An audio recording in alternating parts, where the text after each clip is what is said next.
சுதந்திர தினத்தன்று இருசக்கர வாகன பேரணிக்கு பாஜகவுக்கு அனுமதி மறுக்கப்பட்டதை எதிர்த்து உயர்நீதிமன்றத்தில் பாஜக சார்பில் மேல்முறையீடு செய்யப்பட்டிருக்கிறது.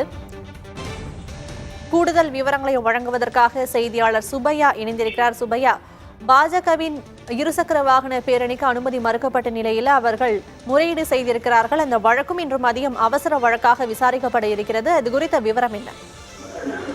சக்தி பார்த்தீங்கன்னா, சுதந்திர தினத்தை ஒட்டி நாளை மறுதினம் பாஜக இளைஞரணி சார்பில் தமிழகம் முழுவதிலும் ஒவ்வொரு மாவட்ட தலைநகரங்களிலும் இருசக்கர வாகன பேரணி நடத்துவதற்காக முடிவு செய்துள்ளனர்.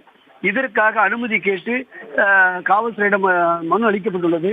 ஆனால் பாஜக மனு அனுமதி மறுக்கப்பட்டதை அடுத்து இன்று சென்னை உயர்நீதிமன்றத்தில் வழக்கறிஞர் பால் கனகராஜ், அதாவது வழக்கறிஞர் சங்கத்தின் முன்னாள் தலைவர் பாஜக நிர்வாகிகள் உள்ளார் பால் கனகராஜ் அவர்கள் நீதிபதி ஜெயச்சந்திரன் முன்பு ஆஜராகி அவர் முறையீடு செய்தார். அதாவது இருசக்கர வாகன பேரணிக்கு பாஜக நடத்தவுள்ள வாகன பேரணிக்கு அனுமதி வழங்க வேண்டும் என்றும் காவல்துறை அனுமதி மறுத்துவிட்டதாக கூறியிருந்தார்.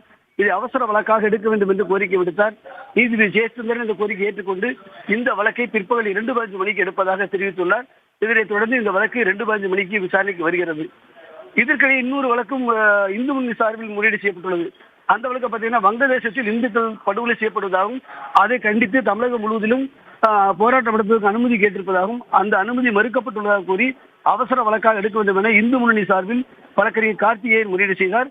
இதனையும் ஏற்றுக்கொண்ட நீதிபதி இந்த வழக்கை விசாரணைக்கு பட்டியிடுமாறும் இதை விசாரணைக்கு எடுத்துக் கொள்வதாக கூறி இந்த வழக்கு வர வெள்ளிக்கிழமை விசாரணைக்கு வரும் என எதிர்பார்க்கப்படுகிறது. சக்தி.